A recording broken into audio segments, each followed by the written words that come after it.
vlog here, and today I'm doing the rapid fire book tag, which was created by Kate over at Girl Reading. I was also tagged by Kate as well as Jessie at the Book Vagrant and Jessie over at Biblio Jessie. I do love ebooks because it's so easy to catalogue quotes and scenes that you love from the book and revisit them, but of course aesthetically physical books will always be very dear to my heart because you can't do this with ebooks. I do like hardbacks, but I love paperbacks because they hurt less if they fall on your face and they're just easier to carry around. I feel like if I don't support my local businesses, then they won't be there anymore for me to go to. Nothing beats the feeling of going into a physical bookstore and browsing the shelves and talking to the people who work there. I just love it so much. Trilogies, because anything more than 3 books just feels like milking it a little bit for me. Unless it's Cassandra Clare, she can write as many books as she wants for as long as she wants to. I do love my heroes, but I do also love villains turned heroes or morally questionable characters. I just think they're far more interesting than your typical chosen one, and yeah, I do love those characters more. It has to be Pride and Prejudice, my favourite book of all time.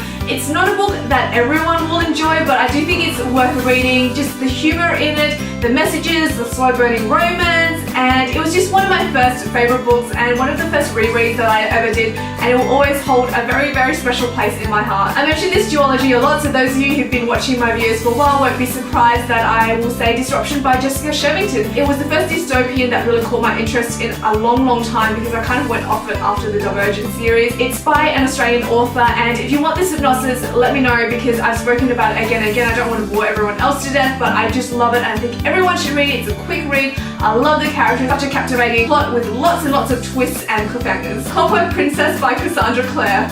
All the feels, guys. All the feels. Actually, I just went book shopping today and I bought Illuminate by Jay Kristoff and Amy Kaufman, and also Yellow by Megan Jacobson. Both are Australian YA authors, and Dimmix was having a 2 for $30 deal, plus I had 6 reward points, so I ended up getting 2 books for $23, and I think that's a pretty good bargain. I have used another book as a bookmark before. You just gotta work with whatever you have, you know? I actually don't buy used books. Fantasy, paranormal, and contemporary, I definitely buy. You guys know that I tag and I bookmark my favourite pages and my favourite quotes, and most of my favourite books look like porcupines, and you couldn't really do that with a library book. This is such a difficult question because I only like stories where I do enjoy the characters and where the characters are really well developed. But having said that, I do like plot-driven books, so I think I'm gonna have to go with plot for this one. I like my fantasy books to be long, but my contemporary books to be short. I'm one of those people who doesn't like to stop reading in the middle of a chapter or a paragraph. I like to finish the chapter, and so if it's a short chapter, then it makes it easy for me, but then there's also the danger that I'll be like, just one more chapter. And that's what happened recently with The Fill-In Boyfriend. Chapters were so short, and next thing I know, it's like 4 AM in the morning, and I'm still reading.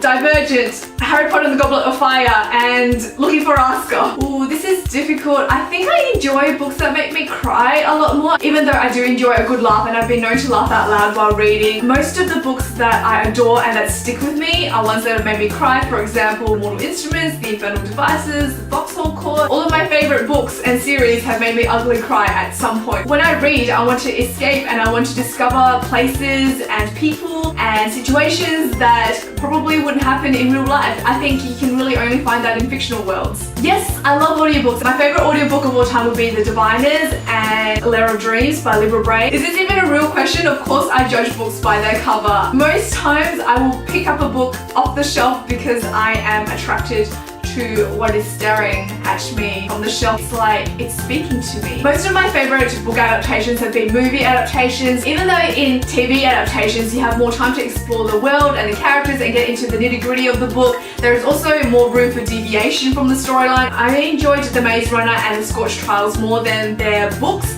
I think the movies are a lot faster paced, they make more sense, and also they don't use that weird slang that the book uses. And I mean, come on, it's Dylan O'Brien. My answer for this last year would definitely have been standalones, but since then I've discovered so many amazing series. I get so invested in the lives of fictional characters that I don't think one book could ever be enough for me. I just want to spend as much time as I possibly can with these beloved fictional people. I'm not sure who has done this tag yet, so I'm going to do a bit of research and then comment below who I tag. Thank you again so much for watching, and I'll speak to you all very, very soon. Bye now! And we play our favorite songs and we scream.